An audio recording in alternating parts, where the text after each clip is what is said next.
Bonsoir. La question de la GPA doit se recentrer sur le principal intéressé, qui est l'enfant.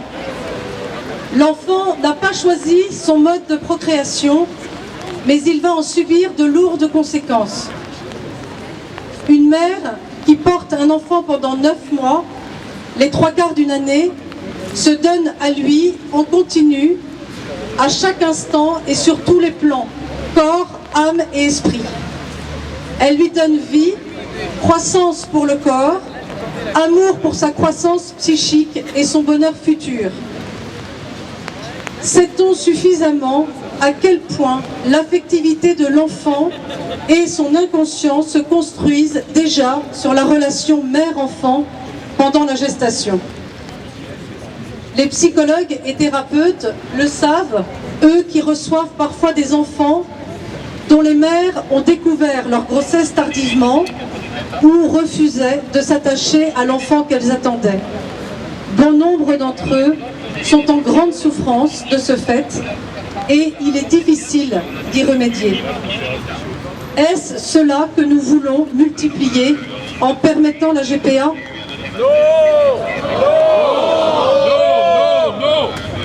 Toute femme peut faire grandir le corps d'un bébé, mais chacun de nous est plus qu'un corps et le psychisme de l'embryon dès le début de sa vie se nourrit et se construit en fonction de l'amour maternel qu'il ressent très fortement. Vous savez sans doute que tout travail thérapeutique commence par un examen approfondi des conditions de la gestation de la personne en difficulté. Ce temps est donc bien un temps fondamental, une période cruciale pour le fondement relationnel et la construction psychique et cognitive future du petit enfant. Les enfants de ces mères porteuses sont certes bien nourris physiquement, mais leur psychisme souffrira certainement d'avoir manqué d'être attendus avec amour et sérénité par celles qui les ont portés avec la mission de les abandonner.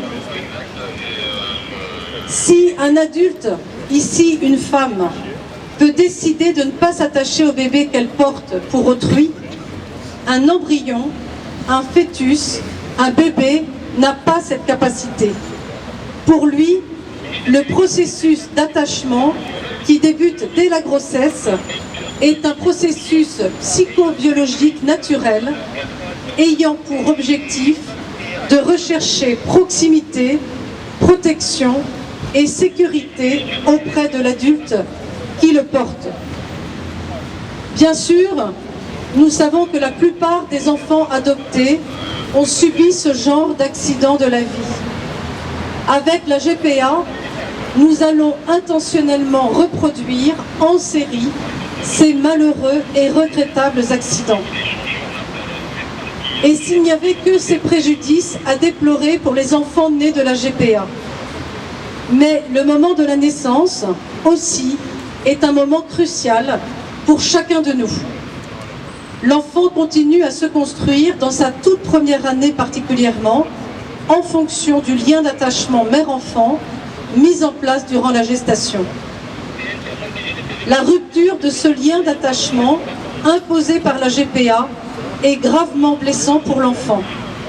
En effet, celui-ci a besoin de la continuité de ce lien, d'abord pour aborder sereinement ce monde tout nouveau pour lui, et par la suite pour croire à l'amour, se sentir en sécurité et avoir confiance en soi.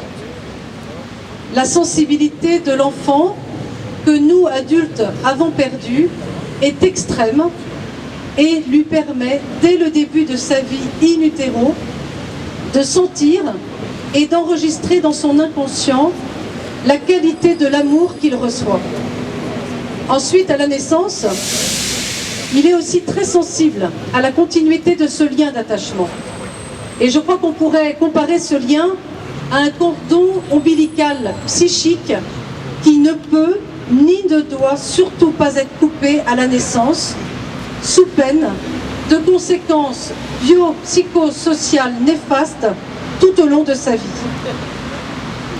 Le petit enfant vit une angoisse d'abandon majeure lorsqu'il a l'impression subjective de perdre sa mère ou lorsqu'il la perd réellement. Ainsi, l'éloignement de la mère de naissance dont il s'est laissé imprégner pendant 9 mois crée chez le tout petit un stress aigu qu'il vit comme une angoisse de mort.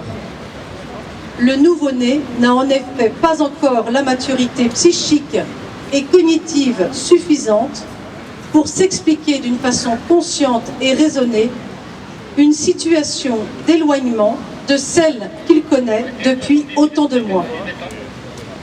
Alors que dire aussi de la privation de la filiation pour bien des enfants issus de la GPA?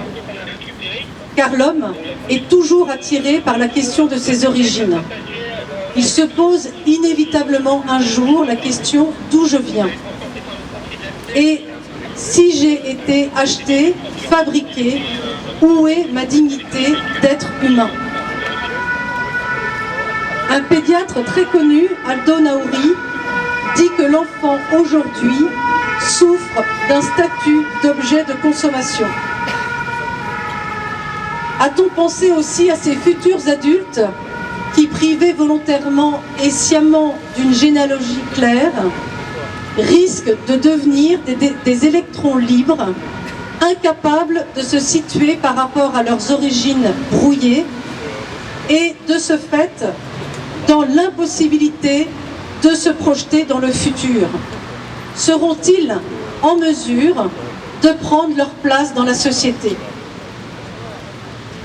Je veux me faire ici le porte-parole de ces enfants n'ayant aucune voix propre pour crier cette atteinte majeure exercée de façon délibérée sur l'origine de leur vie. En conclusion, si nous nous détournons de l'intérêt des enfants, qui sont les premiers concernés par la GPA, au profit de l'intérêt et du désir respectable et à accompagner des adultes, nous glissons vers une société qui se fait complice de certains fantasmes humains qui généreront de façon programmée des troubles et des pathologies du lien, générateurs de violences psychosociales. Dès lors, il nous faut interdire légalement la GPA. Il s'agit de défendre les plus vulnérables dans la société, et le plus vulnérable n'est-il pas l'embryon livré par nature, en confiance, au bon sens des adultes? Ces tout petits sont nos adultes de demain et qui sait, nos futurs dirigeants.